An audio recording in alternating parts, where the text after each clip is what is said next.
Amen. Thank you, Lord. Kaya sabi ni Pablo, ang espiritu nato na baton, dili espiritu san pagkalugmok. Yes. Dili Amen. espiritu san kahinaan. Thank Kundi you, Lord. espiritu Thank you, Jesus. san kapangyarihan.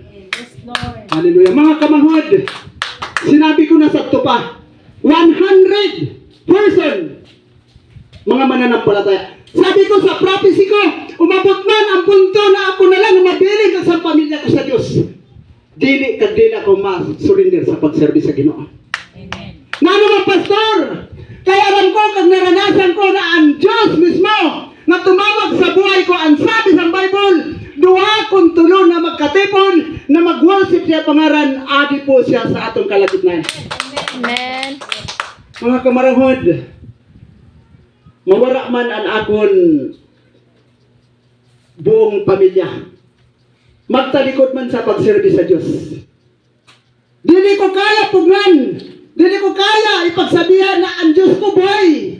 Kasi nga, ang tumawag kag pumili sa akon, dili tao. Ang tumawag kag pumili sa akon, kag sa iyo, dili po tao, kundi ang Diyos, pinaka-espesyal ka. Amen. Amen. Thank you, Lord. Ang sabi sa Diyos sa atong teksto, remind ko lang po, sa John 12:26. Sabi sa Ginoo, ang lingkod ko, kung nasaan ako, ay nandun din siya. Amen. Kasama ko. Amen. Gusto sabihin, habang nananambahan kita sa Diyos, ala pagwara sa buhay mo, ala pagwara sa puso mo, na ang Diyos mo, nangako, na iupod ka niya. Yes. So balikan ko lang ang sinabi sa 12, maklose po kita. Hallelujah. Ang sabi po sa 25, balikan ko pa sa 25, kasi kaugnay po siya sa sinabi, bago po sinabi ni Jesus Christ. Sabi niya, ang taong labis na nagpapahalaga sa kanyang buhay ay siyang mawawalan nito.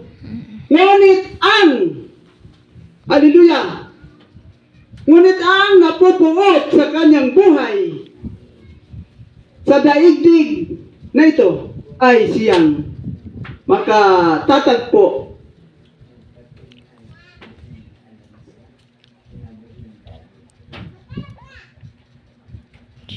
siyang magkakaroon nito hanggang sa buhay na walang hanggan.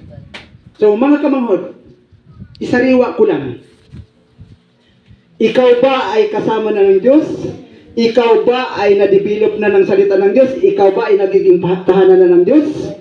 At ang sabi ng Panginoon, ang sinabi po niya sa Sir Matter, himuon mo tuna sa uno pakat sa ikaw nung an ikapito. Kailangan mo sumamba sa Diyos mo. Yes. Kailangan mo din magkipag-fellowship sa Diyos mo. Hallelujah.